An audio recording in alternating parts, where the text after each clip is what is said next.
رمضان المبارک اللہ سے استدعا ہے کہ اس بابرکت مہینے کو اللہ تمام انسانیت اور خدا داد پاکستان اور جہاں پہ جو بھی جس آزمائش میں ہے، چاہے وہ اپنے جائز حقوق کے لیے یا اپنی ذات اور اپنی بنیاد اور اپنی عقیدے کے ساتھ، یا کسی بھی سوچ اور فکر، چاہے وہ اسپتالوں میں ہیں، چاہے وہ حق کے لیے جہاں پہ ہیں، اللہ رب العزت سب کے لیے مہینہ خیر و برکت اور عافیت کا ذریعہ بنائے۔ آج کے اس پہلی رمضان المبارک کا آج کا یہ جو ایونٹ ہے، اس میں ڈاکٹر راشد آفتاب صاحب اور کاشف ظہیر صاحب کا یہ جو کام ہے in a shape of this book Kashmir demographic shifts, historical developments and Hindutva, یہ 114 پیجز کے 10 چیپٹرز، یہ آج ایک چیز کی غمازی کر رہا ہے کہ ہماری اکیڈیمیا، ہمارے اسکالرز، ریسرچرز، ان کے پاس ریلیونٹ ایکسپرٹیز ہیں، اور انشاءاللہ میرے رب ذوالجلال کے فضل سے جو دنیا میں گلوبل نیریٹو بلڈنگ ہوتی ہے، چاہے میڈیا ہو، چاہے وہ اکیڈیمیا ہو، چاہے دنیا کی ٹاپ ناچ یونیورسٹیز ہوں، اس میں ان کا رول بڑا کلیدی ہے۔ اور Kashmir committee, parliamentary committee Kashmir, جس کو تمام پولیٹیکل پارٹیز، چاہے سینٹ اور نیشنل اسمبلی کے، پاکستان کا پارلیمان جو وائس آف دا نیشن ہے، سیاسی طور پہ ایک قبلہ اور کعبہ پارلیمان ہوتا ہے، اس پارلیمنٹری کمیٹی کے تمام پولیٹیکل پارٹیز کے ممبرز اور پھر منسٹری آف فارن افیئرز کے ساتھ، باقی اسٹیٹ کے تمام کی انسٹیٹیوشنز کے ساتھ، اس کا جو رول ہے وہ بڑا کلیدی ہے۔ ماضی میں کشمیر کمیٹی کے ساتھ کیا ہوا، کیا نہیں ہوا، اس پہ میں بات نہیں کروں گا، لیکن آج کے گلوبل ڈائنامکس میں جو، جیسے ابھی ڈاکٹر ولید رسول نے کہا کہ every road leads to Mecca, used to سے، ایک پرسپشن تھی کہ ہر راستہ مکہ کی طرف جاتا ہے۔ وہ جو سینٹر آف ایکٹیویٹی تھا، سینٹر آف ایکسلنس تھا، اس کے بعد Baghdad centre of activity, centre of excellence ہوا۔ آج مسلمان کہیں پہ نظر نہیں آتا، ڈسٹریکٹڈ، ڈسلوژنڈ ہے، شاید ہم راستہ بھول چکے ہیں۔ آج Google, digital arena, artificial intelligence, پھر top notch academia, Harvard, Oxford, Eton, Stanford, دنیا کے وہ ٹاپ ناچ درسگاہیں، یونیورسٹیز جو ہیں، وہاں پہ کشمیر کا اور پھر انلیگل انڈین آکوپائڈ کشمیر میں جو آج کچھ ہو رہا ہے، اس کی کوئی آواز تو چھوڑیں، ان کی اپروچ، ان کی تحقیق، ان کا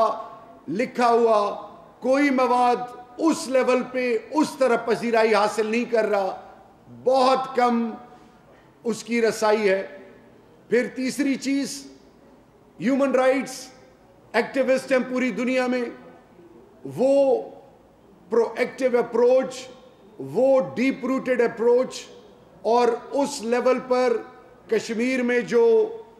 انلیگل انڈین آکوپائڈ کشمیر میں جو half widows, pellet guns, demographic terrorism, cultural terrorism, information terrorism, جس طرح ایو ڈس انفو لیب نے ان کو ایکسپوز کیا، جو ایکسپینشنسٹ ڈیزائرز ہیں، گھر واپسی programme, citizenship amendment act, پھر U A P A law, domicile law, پھر انٹرفیتھ ہارمنی کے نام پہ مسجدوں کو مندروں میں کنورٹ کرنا، پھر جس طرح انسانیت کے نام پہ سو کالڈ سیکولر اسٹیٹ، اور پھر ہندوستان کی آج کی جو فاسسٹ گورنمنٹ جو وہاں پہ کر رہی ہے، ہیومن رائٹس، چاہے وہ ویمن رائٹس ہیں، چاہے وہ چائلڈ رائٹس ہیں، چاہے وہ اولڈ ایج ہے، جس طریقے سے اس کو اٹھانا چاہیے تھا اس میں کیوں نہیں اٹھایا گیا۔ پھر اسی طرح لا فیئر میں، ان تمام کورٹس میں، انٹرنیشنل کورٹ اور مختلف جگہ پہ یہ کیس کیوں نہیں پلیڈ ہوا۔ پھر اس کے علاوہ یوتھ امبیسیڈرز کا رول، تاکہ وہ فرسٹ لائن آف ڈیفنس بنے، گلوبلی کشمیر کاز کو ہائی لائٹ کریں، ٹویٹر پہ، انسٹاگرام پہ، فیس بک پہ، سوشل میڈیا پہ. اور جو سوشل میڈیا پہ جو بز ہے اور جو اس کی آڈینس ہے ریچ آؤٹ کیا جائے. ان ہیروز کو، وہ جو اپنا سب کچھ قربان کر گئے، prisoner of conscience Asiya Andrabi, doctor Qasim, پھر اسی طرح بہت بڑی لسٹ ہے. وہ لوگ جو کانسنٹریشن کیمپس میں بچے اور بچیاں ڈالے گئے، ان کی بات کیوں نہیں کی گئی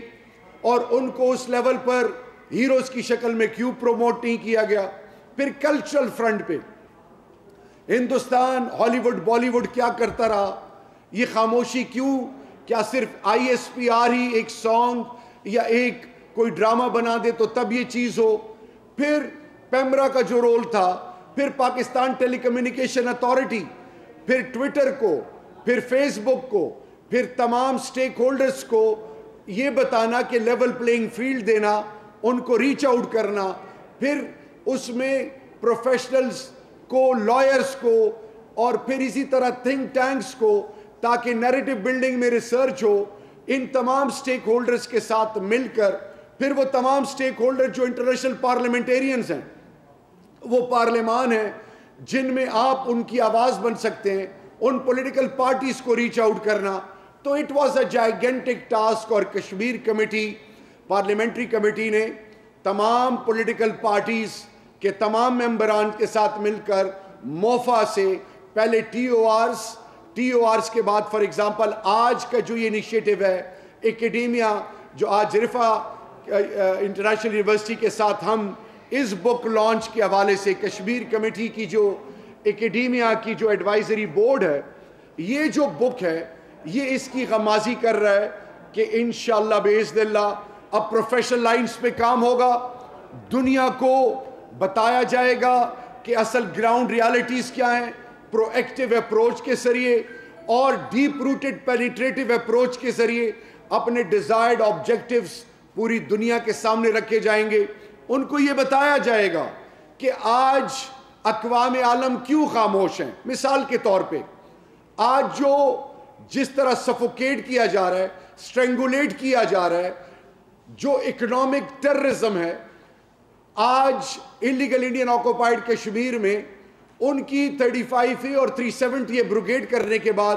ان کے جابز، ان کی پراپرٹی، ان کی شناخت، ان کی آئیڈینٹی سب کچھ ختم کر دی گئی، سب کچھ ان سے لے لیا گیا. پھر وہاں کے ٹورزم کو،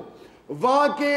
کلچر کو، وہاں کے آرٹیزنز کو، ہنرمندوں کو، کاروباری، بیوپاری، مزدور، وہ تمام جو بھی محنت کش ہیں، ان سے سب کچھ لینے کے بعد ان کے ساتھ اور ظلم ہو رہا ہے فریڈم فائٹر کے نام پہ کہ جی اس گھر میں کوئی فریڈم فائٹر گھس گیا اور بغیر تحقیق کے خود ہی جج بھی بن رہے ہیں، جورری بھی بن رہی ہے اور خود پھانسی دینے والے بھی ہیں. اس گھر کے ارد گرد بارود سے اس گھر کو اڑا دیا جاتا ہے.